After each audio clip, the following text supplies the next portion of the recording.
Hola alumnos, en el siguiente video les explicaré cómo estudiar transferencia de masa en estado no estacionario, es decir, ver cómo la masa cambia en función del tiempo para algunas situaciones bien particulares. Específicamente estudiaremos la ley de Fick, que es una ley que nos permite describir la transferencia de masa cuando no existe convección ni reacción química.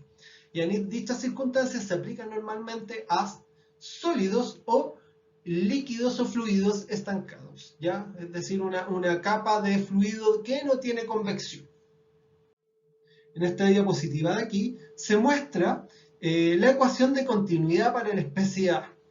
En esta ecuación de aquí se puede ver que a esta ecuación de continuidad se le añadió la ley de Fick para poder describir cómo cambia la concentración en función del tiempo y una reacción química incluida en nuestro volumen de control.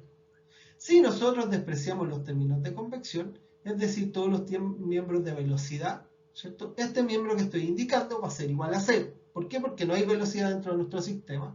Por otro lado, si nosotros imponemos al sistema que no tenga reacción química, ¿cierto? Podemos despreciar el término de reacción química. Suponemos densidad constante, podemos tomar esta ecuación y esta se va a transformar en la ecuación que se muestra marcada en rojo, que va a ser válida para sólidos y líquidos estancos, tal como describí en la primera parte de la clase. Ahora, para poder aplicar la ecuación anterior, la vamos a estudiar para distintas situaciones, ¿ya?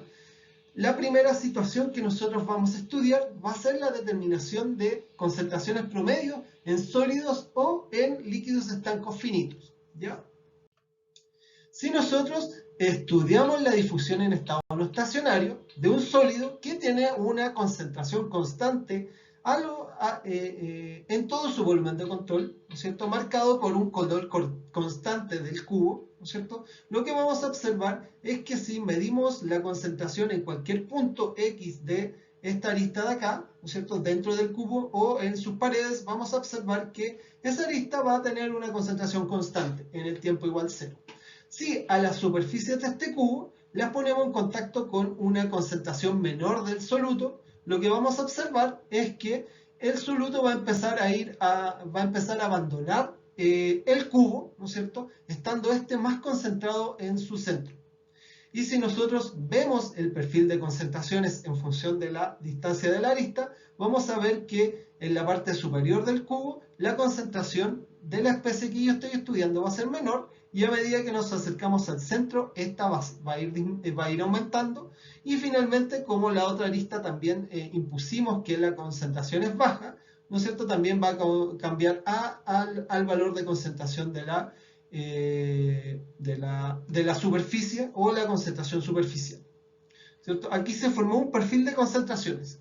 Si esperamos que si sacamos esta condición superficial de concentración de este cubo y dejamos que el sistema, que la concentración dentro de este cubo se iguale, lo que vamos a obtener es que la concentración promedio del soluto que yo estoy estudiando dentro del cubo se va a igualar dentro del cubo, ¿no es cierto?, producto de la difusión que va a suceder en él, y yo puedo obtener una concentración promedio que da cuenta que va a ser mucho menor a la concentración inicial, producto de los fenómenos de difusión que ocurrieron al contactar las aristas del cubo con una concentración menor. De esta manera, a esa concentración CAT le vamos a llamar a la concentración de equilibrio de nuestro sistema.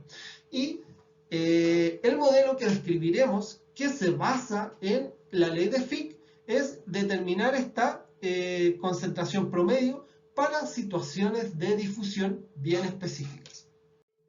Para poder encontrar la concentración promedio dentro de nuestros sistemas geométricos que buscamos estudiar, dicha fracción, dicha concentración se determina a partir de la fracción de soluto eliminado. La fracción de soluto eliminado es el cociente entre la fracción de soluto eliminado, que es la concentración promedio de nuestro sistema después del proceso de difusión, menos la concentración inicial, dividido la concentración inicial dentro de nuestro sistema, menos la concentración de soluto posible de eliminar, que es dada por las concentraciones superficiales que se impusieron inicialmente dentro de nuestros sistemas. Esa fracción de soluto eliminado es función del coeficiente de difusión, el tiempo y el tamaño de nuestro sistema geométrico. En este caso, el A, que es el tamaño de nuestro sistema, da cuenta del tamaño del eje en el cual está difundiendo la especie que yo quiero estudiar, es decir, el eje X o el eje vertical, donde se indica la dirección de difusión dentro de nuestro sistema. Dicha fracción de soluto eliminado es función de las contribuciones individuales de cada una de las fases que están difundiendo dentro de nuestro sistema. En este caso, hay solo una contribución, ¿no es cierto?, en el sistema que estamos analizando, dado que la difusión es por la cara superior y la cara inferior, ¿no es cierto? De esa manera vamos a tener solo una contribución, que es una pitatoria. En este caso, la fracción eliminada va a ser igual a la fracción eliminada por el eje X. Pero si tuviéramos que evaluar la difusión en otros ejes, simplemente hacemos la multiplicación de las contribuciones individuales de cada uno de los ejes que estamos especificando.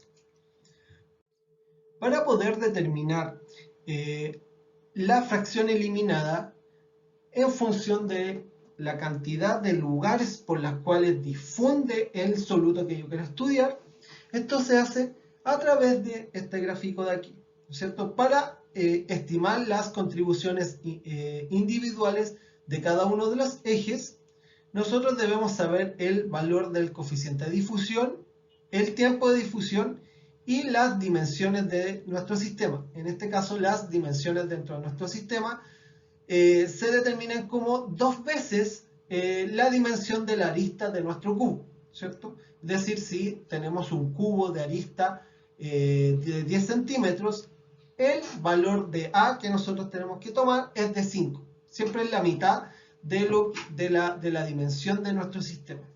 De esta manera, si nosotros queremos caracterizar la difusión a través de 2 etapas y conocer la concentración promedio después de cierto tiempo t, nosotros debemos estimar el coeficiente determinado, ¿no es cierto?, que va a estar en función del coeficiente de difusión, el tiempo que nosotros queremos evaluar y la dimensión del cubo, ¿no es cierto?, que en este caso va a ser la dimensión de la mitad de la arista.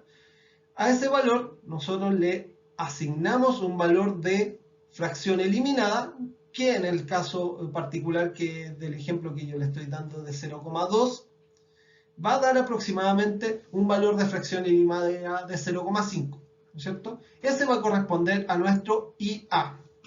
Por otro lado, si nosotros queremos evaluar la contribución por la difusión en 2 ejes de nuestro cubo, nosotros determinamos las contribuciones individuales de cada uno de los cubos, es decir, la contribución individual dada por este eje, ¿no es cierto?, que va a estar dado por el coeficiente de difusión, el tiempo de difusión y las dimensiones del eje respectivo, ¿no es cierto? Y ese valor nos va a entregar un valor dado en este eje X, ¿no es cierto?, que nosotros vamos a intersectar con esta curva que corresponde a la curva de paralelepípedos, ¿cierto? Y esa nos va a entregar una fracción eliminada asociada a ese eje. De manera equivalente repetimos el procedimiento para el otro eje y multiplicamos ambas contribuciones para saber la fracción eliminada dentro de nuestro sistema. Y con esa fracción eliminada, nosotros sabemos que se relaciona con la concentración promedio de nuestro sistema y de esa manera podemos determinarla y saber la concentración promedio que quedó el sistema después de determinado tiempo de difusión. El análisis lo extendemos cuando nosotros queremos considerar el resto de las aristas del cubo para saber la contribución y cómo va cambiando la concentración promedio al ir incluyendo distintas aristas de este sistema. Cuando nosotros queremos analizar distintas geometrías, como son las geometrías cilíndricas y esféricas, repetimos un procedimiento equivalente. En este caso, para evaluar la difusión por el manto cilíndrico, utilizamos la curva que corresponde al cilindro y determinamos el valor de la multiplicación del coeficiente de difusión por el tiempo por las dimensiones del cilindro en base a las especificaciones que se muestran acá. Esto es para el manto cilíndrico. Si a este manto cilíndrico le sumamos las contribuciones de las tapas del cilindro, nosotros las contribuciones de las tapas del cilindro las consideramos como si perteneciesen a un paralelepípedo. Es decir, tomamos las dimensiones 2A, ¿no es cierto? En este caso vamos con el A, determinamos el A que le corresponde al diámetro del cilindro, ¿no es cierto? Y con ese diámetro del cilindro vamos al tamaño específico, el coeficiente de difusión del tiempo, vamos al gráfico que le corresponde a los paralelepípedos y determinamos la fracción que le corresponde a las tapas que están dadas por la del paralelepípedo. Multiplicamos ambas contribuciones y podemos conocer la fracción eliminada por un cilindro considerando el manto y las tapas. Si nosotros solo queremos considerar el manto cilíndrico, simplemente vamos y utilizamos el gráfico correspondiente al manto cilíndrico, aplicamos y determinamos la multiplicación del coeficiente de difusión por el tiempo por la dimensión y de esta manera podemos encontrar la fracción eliminada y con dicha fracción eliminada nosotros determinamos la concentración promedio del que va a quedar el cilindro después de cierto tiempo determinado. Ahora, para contextualizar lo que vimos anteriormente, resolveremos un problema. En este caso, estudiaremos la difusión de urea a través de un gel de agar. Un gel de agar al 5% que contiene 5 gramos de urea por 100 centímetros cúbicos se moldea en la forma de un cubo de 3 centímetros. Una de las caras del cubo se expone a una corriente de agua fresca en la cual se difunde la urea, las otras caras quedan protegidas por el molde, ¿no es cierto? Solo va a difundir urea por una cara. La temperatura es de 5 grados Celsius. Después de 68 horas, la concentración promedio de urea en el gel descendió hasta 3 gramos por centímetro cúbico de urea. Si la resistencia de la difusión se localiza complementamente en el gel, calcular la difusividad de la urea en el gel y nos preguntan en cuánto tiempo hubiese descendido la concentración promedio hasta 1 gramo por centímetro cúbico de urea y repetir B para el caso en que dos caras opuestas del cubo hubiesen estado descubiertas. Fíjense que aquí, dada la constitución del problema, solo una de las caras va a difundir y obviamente tenemos que trabajar de manera adecuada el problema para considerar para poder estimar la difusividad de la urea en el gel. Lo que debemos estimar primero es la fracción eliminada de urea en las 68 horas de nuestro problema.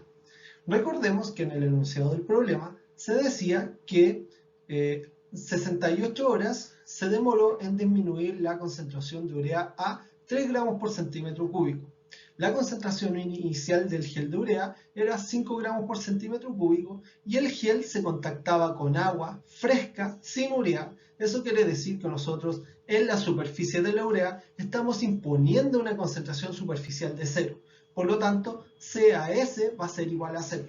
Reemplazando cada uno de estos valores de concentración en nuestra fracción eliminada, obtenemos que la fracción eliminada va a ser igual a 0,6.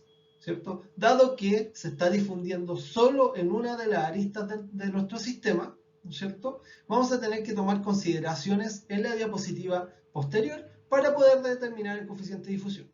Pero por lo pronto vamos a determinar la multiplicación o el producto del coeficiente de difusión por el tiempo partido por la dimensión de nuestro cubo al cuadrado.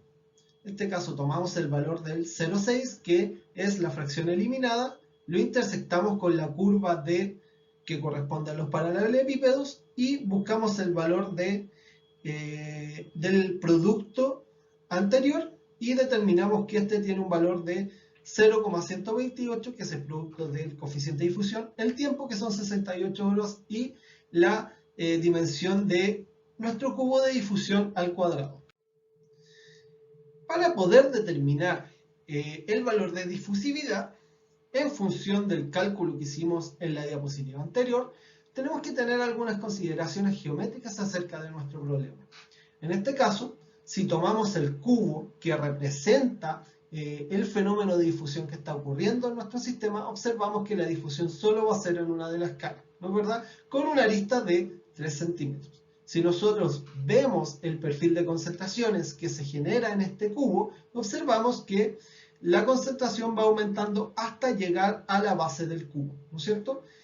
De manera equivalente, si nosotros tomamos un cubo del doble de tamaño del cubo anterior y observamos cómo y vemos y visualizamos que este cubo difunde masa por ambas aristas, observamos que la concentración yendo desde la superficie hasta el medio llega a un máximo en el medio y finalmente la concentración empieza a disminuir hacia el otro lado. Si observamos, el perfil de concentraciones que se da en nuestro cubo es equivalente a la parte de arriba del cubo del doble del tamaño. Por lo tanto, para poder simular la difusión por una de las aristas, tenemos que considerar el doble del tamaño del cubo para considerar esta situación, ¿no es cierto? Dado la similitud entre los perfiles de concentraciones que se van a generar y van a generar exactamente la misma concentración promedio, ¿no es cierto? La concentración promedio que va a tener este cubo de aquí va a ser exactamente igual a la concentración promedio que va a tener este cubo de aquí, dado que tiene exactamente el mismo perfil de concentraciones. ¿Ya? Dado eso, vamos a considerar que el tamaño de la arista para estimar el coeficiente de difusión es del doble del tamaño, es decir, A va a ser de 3 centímetros. Entonces, reemplazando cada uno de los valores anteriores, ¿no es cierto? Tomamos el coeficiente de difusión, tomamos el tiempo en horas, este tiempo en horas lo transformamos a segundos y tomamos el tamaño de la arista, ¿no es cierto? Y eso tiene que ser igual a 0,128 en función de lo que determinamos en la diapositiva anterior. De esta manera, el coeficiente de difusión tiene un valor de 4,7 por 10 elevado a menos 6 centímetros cuadrados por segundo. Ahora, para poder determinar el tiempo necesario para descender la concentración promedio a 1 gramo por centímetro cúbico de urea, lo que debemos hacer es determinar la fracción eliminada dentro de nuestro sistema. En este caso tenemos la concentración promedio a la que queremos llegar a nuestro sistema y la reemplazamos tomando en cuenta las mismas consideraciones anteriores, ¿no es cierto? Nosotros tenemos que la concentración superficial en este caso va a ser 0 y la concentración inicial va a ser 5. Por lo tanto, el cociente que se va a formar va a ser de 1/5 y la fracción eliminada va a corresponder a 0,2.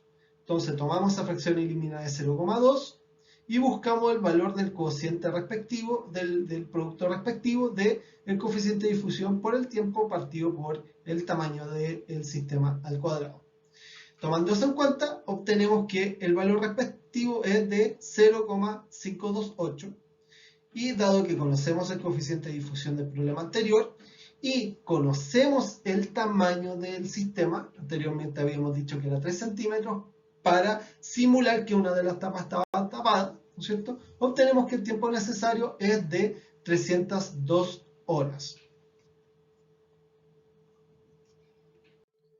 Ahora, para poder repetir el caso de las dos caras opuestas en el problema anterior, lo que debemos considerar es la mitad del tamaño, ¿cierto? Anteriormente habíamos dicho que una de las caras estaba tapada en el cubo de 3 centímetros y lo que hicimos es considerar el doble del tamaño, es decir, un cubo de 6 centímetros, ¿no es cierto? Dada la similitud que existía entre los perfiles de concentración entre ambas situaciones. Pero en este caso, si ambas caras del cubo de 3 centímetros están difundiendo urea, tenemos que considerar la mitad del tamaño para poder estimar el tiempo respectivo.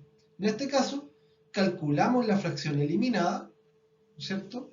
Para conseguir 1 gramo de urea, ¿cierto? Sigue siendo la misma fracción eliminada de 1/5, ¿cierto? Nos da 0,2, nos da exactamente el mismo valor de la multiplicación del coeficiente de difusión, el tiempo y las dimensiones del sistema. De esta manera, reemplazamos en nuestra ecuación, ¿cierto? Que es igual a 0,568. Reemplazamos y el tiempo que obtenemos es de 61,5 horas, ¿cierto? Pasamos de cerca de 300 horas a 61,5, abriendo una de las tapas para que ésta pueda difundir. En la sección de este video presentaremos cómo determinar algunos perfiles de concentración en algunas situaciones bien específicas, como fluidos infinitos o sólidos infinitos y sólidos finitos muy similares a los que tuvimos anteriormente, donde antes determinamos las concentraciones promedios dentro de estos sólidos después de un proceso de difusión, y ahora podemos determinar los perfiles de concentraciones que se generan dentro de estos sólidos producto de los procesos de difusión que ocurren dentro. La primera situación que analizaremos es la difusión de una especie a un cuerpo infinito. En este cuerpo puede ser un sólido o puede ser un líquido estanco. En el caso del líquido, para poner un buen ejemplo, podemos considerar la difusión del oxígeno en agua, ¿no es cierto? En la superficie oxígeno-aire, ¿no es cierto? Esta interfaz va a estar saturada de oxígeno. Por lo tanto, en esta interfaz va a haber una concentración más alta de oxígeno que en el seno del fluido. Por lo tanto, el oxígeno va a difundir hacia este. Producto de esto se va a desarrollar un perfil de concentraciones entre la superficie del fluido y el seno de este mismo, ¿cierto? Las correlaciones que desarrollaremos nos permiten estimar la concentración en un determinado tiempo a una distancia desde esta interfaz. Y eso lo hacemos a través de la fracción de soluto que pueda difundir en nuestro sistema. ¿Cuál es esa fracción que puede difundir? Es la resta, es el cociente entre la resta de la concentración superficial menos la concentración en el punto que yo quiero analizar en el tiempo t, dividido la concentración superficial menos la concentración inicial de la fase que estoy analizando. En este caso, si estamos analizando agua que no tiene aire, o sea, agua que no tiene oxígeno, esta concentración inicial CA0 va a ser igual a 0 y obviamente esta concentración CaS va a ser la saturación del oxígeno en agua y lo que buscamos determinar es la concentración del oxígeno a una distancia z de la interfaz en un tiempo t. Esa distancia z va a quedar definida en función como variable independiente de la función de error y va a quedar dividida o encapsulada en un parámetro que es el que estoy mostrando aquí, que es el z partido dos veces la raíz de el coeficiente de difusión por el tiempo que nosotros queremos analizar.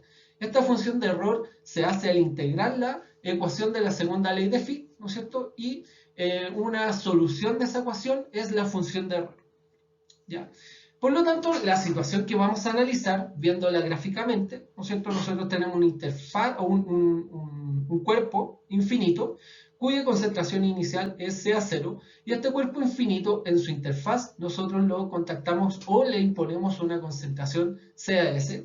Producto de esto va a ir aumentando la concentración o va a ir cambiando la concentración conforme a este cambio de concentración superficial y se va a desarrollar un perfil de concentración que va a depender del tiempo en que esta condición de frontera, que es la concentración superficial en la fase, en la interfase, se ponga en contacto, ¿no es cierto? De esta manera vamos a poder determinar la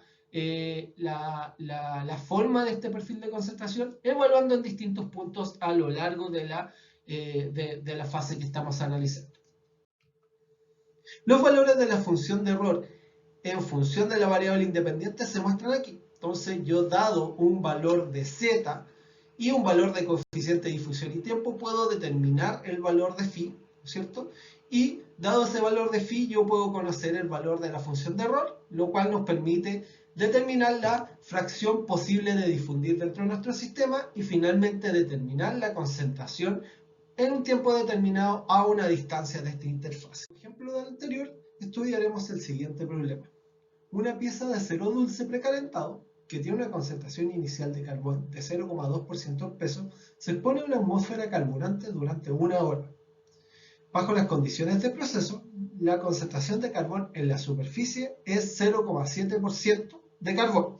Si la difusividad del carbón a través del acero es 10 elevado a menos 11 metros cuadrados por segundo a la temperatura del proceso, determinar la composición del carbón a 0,01 centímetros, 0,02 centímetros y 0,04 centímetros debajo de la superficie. En este caso, la atmósfera carburante permite aumentar la concentración de carbón dentro del acero. ¿cierto? Al exponer esta atmósfera carburante permite que la concentración superficial del carbón sea de 0,7%, ¿no es cierto? Y producto de que la concentración dentro de la partícula de carbón que estoy estudiando es de 0,2, esta atmósfera carburante va a hacer que la concentración de esta aumente y por lo tanto vamos a ver aumentadas las propiedades mecánicas del carbón que nosotros queremos estudiar. Para hacer esto, hacemos uso de la función de error en función de la fracción de carbón posible de difundir dentro de nuestro sistema, ¿no es cierto? En función de la distancia y el tiempo. Si nosotros vemos el carbón como y lo esquematizamos como lo tenemos representado en esta figura, ¿no es cierto? Nosotros tenemos el trozo de carbón, ¿no es cierto? Acá se encuentra el seno del carbón. Y en la superficie nosotros imponemos una concentración de 0,07% de carbón y producto de que la concentración inicial era de 0,2, ¿no es cierto? El carbón va a ir difundiendo al seno de la partícula de carbón y por lo tanto se va a desarrollar un perfil de concentraciones, ¿no es cierto? Cuya concentración queremos determinar a 0,01, 0,02 y 0,04 centímetros desde la superficie del carbón que está en contacto con la atmósfera carburante. De esta manera nosotros reemplazamos en la fracción posible de difundir. En este caso, nosotros sabemos que la concentración superficial es de 0,07 y la concentración inicial es de 0,02 y la concentración a un tiempo dado a una distancia z es lo que queremos determinar, ¿no es cierto? Al reordenar esta ecuación, podemos obtener esta expresión que se muestra marcada en rojo, ¿no es cierto? Reemplazando el coeficiente de difusión, el tiempo, en la ecuación de la variable independiente de la función de error. De esta manera, la concentración a un tiempo determinado a una distancia z es igual a 0,07 menos 0,05 por el reemplazo de la función de error en z partido por 3,79 por 10 elevado a menos 4. Reemplazando, ¿no es cierto?, tomando este valor y tomando cada uno de los valores en centímetros, es decir, 0,01 centímetros, 0,02 centímetros y 0,04 centímetros, encontramos el valor de la variable independiente de la función de error, reemplazando el z y dividiéndolo en 3,79 por 10 elevado a menos 4. De esta manera vamos a obtener estos valores de variable independiente, los cuales podemos ir a la tabla de la función de error, ¿no es cierto? Y interpolar el valor respectivo, 0,264, que se encuentra entre 0,25 y 0,3. Hacemos una interpolación para encontrar el valor respectivo de la función de error, que es el que se muestra acá para cada una de las distancias mencionadas.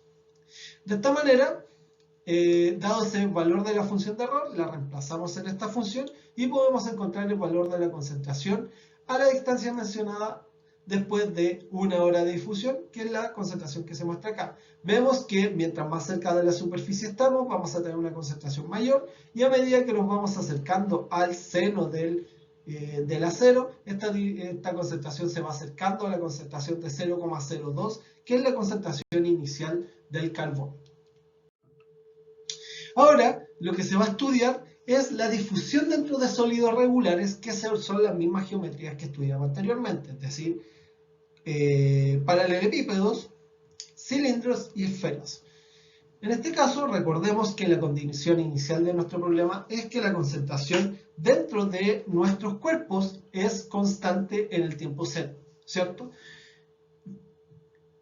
¿Qué le sucede a este cuerpo? Nosotros imponemos una concentración superficial en sus superficies, ¿no es cierto? Y producto de esto, a lo largo del tiempo se va a ir desarrollando un perfil de concentración. Mientras más tiempo pase, ¿no es cierto?, más cerca es la concentración del medio de nuestro cuerpo a la concentración superficial, ¿cierto? Mientras menos tiempo pase eso, esta curva o perfil de concentración que se va a desarrollar dentro del cuerpo se va a parecer menos a la concentración superficial, ¿no es cierto? Y obviamente las características de este perfil de concentraciones son las que nosotros vamos a poder caracterizar con el modelo que vamos a estudiar a continuación, ¿cierto? En este caso, nosotros tenemos una concentración grande, o sea, una concentración mayor dentro inicial, ¿no es cierto? Y la concentración superficial, en este caso específico de este gráfico de aquí, nosotros imponemos una concentración superficial menor, ¿no es cierto?, que permanece constante a lo largo del tiempo,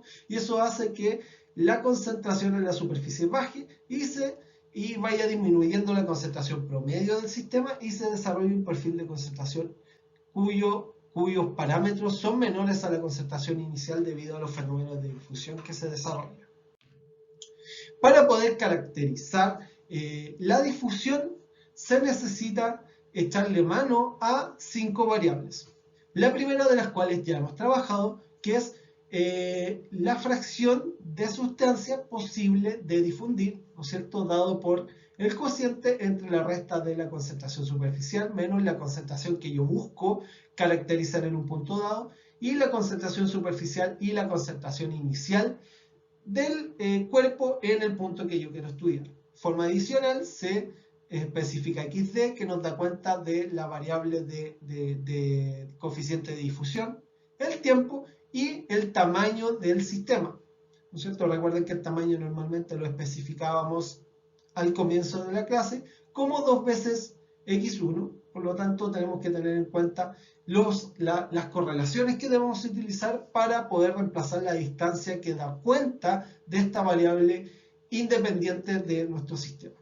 En este caso de acá, el eje de referencia para poder medir las distancias de difusión es al medio de los cuerpos, ¿no es cierto? Al medio de estos cuerpos nosotros podemos tomar una distancia x1 que da cuenta de la distancia característica del cuerpo, y obviamente si tenemos un cuerpo regular como un cubo, el tamaño de la arista va a ser 2 veces esta distancia de referencia para poder reemplazar en esta variable xd y para poder conocer la concentración en un punto determinado, ¿no es cierto? Lo hacemos a partir de x con una nueva variable que se va a denominar n, que es el cociente entre la variable que yo quiero estudiar y el tamaño de referencia de nuestro sistema, ¿no es cierto? Esto es una nueva variable que nos permite conocer la concentración CAT en el punto X dentro de nuestro sistema. Este punto es simétrico, ¿ya? Quiere decir que la concentración en este punto X va a ser igual a este punto X, ¿no es cierto? Y nos va a dar cuenta de la simetría que se va a desarrollar en el problema que vamos a resolver. Y finalmente aparece un parámetro M, que es un cociente entre la resistencia a la difusión y la transferencia de masa por convección. Nosotros vamos a suponer en la mayoría de los casos que la transferencia de masa por convección va a ser muy grande comparado con los fenómenos difusivos, por lo tanto los fenómenos difusivos van a controlar los fenómenos de transferencia de masa y el M va a tender a cero, ¿no es cierto? Y por lo tanto, la mayoría de los casos vamos a evaluar que el parámetro que da cuenta de esta resistencia va a ser igual a cero. Por lo tanto, vamos normalmente a tener que especificar estas 3 variables que nos van a dar cuenta de la distancia, del tiempo y la distancia característica del sistema, y la concentración y el perfil de concentraciones que se puede desarrollar dentro del. Para poder encontrar la fracción de fluido que puede difundir en nuestro sistema y relacionarlos con las otras variables, se pueden utilizar estos gráficos que son característicos de la geometría dentro de nuestro sistema, ¿ya? Para el caso de un paralelepípedo, ¿no es cierto?, utilizamos este gráfico que se muestra aquí con las distancias características que se especifican acá. Si se fijan, acá va a ser la variable x, ¿no es cierto?, que da cuenta del tiempo y la distancia característica. Por otro lado, hay variables m que agrupan estos gráficos que se muestran aquí. Normalmente vamos a trabajar con m igual 0, donde los fenómenos difusivos son primordialmente atribuidos a la difusión que sucede dentro del cuerpo, ¿cierto? Por lo tanto, los podemos caracterizar por esta curva de acá. Y para esta curva de acá existen distintos valores de n que nos dan cuenta de la posición que nos encontramos dentro del cuerpo respecto al eje de simetría del mismo. Y finalmente, Con eso podemos estimar la fracción que se puede difundir dentro de nuestro sistema en un tiempo determinado.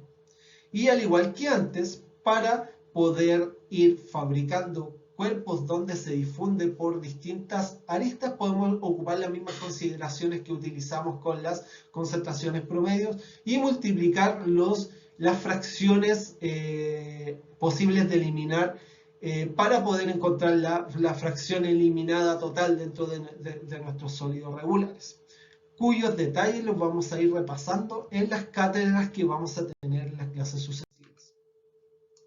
Se repite el procedimiento para los cilindros y las esferas, donde se tienen grupos de M y N para caracterizar la importancia relativa de la resistencia a la transferencia de masa, la posición a través de N y la característica que tiene el tiempo y el tamaño del cuerpo que yo quiero estudiar para encontrar las fracciones que difunden a través de él. Para poder poner en contexto lo explicado anteriormente, resolveremos el siguiente problema. Una tabla de madera de 12 por 12 por 1 pulgada se expone a aire relativamente seco. Al principio las orillas se sellan para limitar el proceso de secado a las caras planas de la tabla. El líquido interno difunde en la superficie, donde se evapora la corriente de aire que pasa sobre ella. El contenido de humedad sobre la superficie permanece constante a 15% en peso. Después de 10 horas de secado, el contenido de humedad en el centro disminuye de 50 a 32% en peso. Si el coeficiente convectivo de transferencia de masa puede considerarse lo bastante alto en valor para que la resistencia relativa M sea prácticamente cero, calcular el coeficiente de difusión efectivo, el contenido de humedad en el centro si se usan todas las 6 caras durante el mismo periodo de secado, el tiempo necesario para disminuir el contenido de humedad en el centro de un cubo de un pie construido con la misma madera de 50 a 32% en peso si se usan todas las 6 caras. Suponer que el coeficiente difusivo efectivo calculado es constante en todo el cubo. Bueno, para poder estimar el coeficiente de difusión efectivo, transformaremos todas las concentraciones a una base constante, que en este caso va a ser el peso del sólido de nuestro sistema. ¿Y cómo lo estimamos? Nosotros sabemos que si tomamos una base de 100, van a haber 0,15 gramos de humedad, ¿no es cierto?, dividido por 1 menos 0,15, que nos va a dar la masa de sólido sin humedad, ¿cierto? Y de esta manera ahora vamos a encontrar la concentración de agua en la superficie de nuestro sólido, que es la condición de frontera de nuestro problema de difusión. La concentración inicial de humedad de nuestro sólido era de 50%, ¿no es cierto? Y si ese contenido de humedad lo transformamos a una base seca, restándole la humedad y dividiéndola, nos va a entregar una concentración de 1. Y repetimos el procedimiento para la concentración al medio de nuestro sistema, que nos dicen que después de determinado tiempo, esa humedad en el centro de nuestra madera va a ser de 0,32. Entonces vamos a transformar esa concentración de 0,32% a una base constante, que va a ser la base, el sólido que se está secando sin humedad. Entonces en este caso sería 0,32 partido por 1 menos 0,32, y de esta manera vamos a encontrar la concentración después de un tiempo t en el medio de la madera, que va a ser 0,471. De esta manera vamos a determinar la fracción posible de eliminar dentro de nuestro sistema respecto a la concentración en el centro de la tabla, ¿no es cierto? En este caso va a ser la concentración superficial permanece constante, ¿no es cierto? La transformamos en una base constante. Esto va a ser 0,176 menos 0,471, que es la concentración en el medio de la tabla, dividido por 0,176 menos 1, que es la concentración inicial de nuestro sistema, y esto nos da una fracción posible de eliminar de 0,358. Tomando este valor de 0,358, que estimamos en función de las concentraciones, y tomando los valores de X, de N y M para poder encontrar el valor de X, nosotros encontramos que el valor de N, que nos indica la posición dentro de la tabla, que se encuentra el punto que tiene una concentración de 0,32 Ese punto es el medio de la tabla, por lo tanto el x dentro de nuestro sistema, como se muestra en este esquema, en el medio de la tabla va a ser el x igual a 0. Por lo tanto, el n también va a ser igual a 0. Producto de que toda la resistencia a la transferencia de masa se encuentra en el sólido húmedo, Lm va a ser igual a 0, tal como se especificó en el enunciado del problema. De esta manera vamos a tomar el 0,358, vamos a tomar la curva o el grupo de curvas con m igual 0 y para ese grupo de curvas tomamos la familia correspondiente a n igual 0, donde se muestra en verde, ¿cierto? Tomamos el valor de 0,358, lo intersectamos con esa curva y encontramos el valor de x. Y el valor de x va a tener un valor de 0,51. De esta manera, como conocemos el tiempo, que son 10 horas para llegar a la concentración de 32% en el centro de la tabla, y conocemos la dimensión de la tabla, que es 1 pulgada, ¿no es cierto? Por lo tanto, desde la posición del medio, el valor característico de la distancia de la tabla va a ser 0,5 pies, ¿no es cierto? Esos pies esas pulgadas las transformamos a pies y las reemplazamos en la ecuación de XD. Podemos despejar el coeficiente de difusión efectivo de la difusión de agua dentro de nuestro sólido que se está secando, que va a tener un valor de 8,85 por 10 elevado a menos 5 pies cuadrados partido por hora. Para poder caracterizar el fenómeno de difusión por las 6 caras de nuestro paralelepípedo de madera, nosotros debemos encontrar las contribuciones particulares o individuales de I que hacen que la concentración al medio de la madera disminuya o cambie. En este caso, anteriormente ya determinamos la contribución de esta superficie, ¿no es cierto?, que es la superficie mayor de nuestro paralelepípedo, ¿no es cierto? Y ahora lo que debemos hacer es encontrar las contribuciones de las otras 4 caras que son perpendiculares a este plano que forma la cara principal de difusión de nuestro paralelepípedo. Recuerden que el paralelepípedo era por 12 por 12 por 1, ¿no es cierto? Estas caras que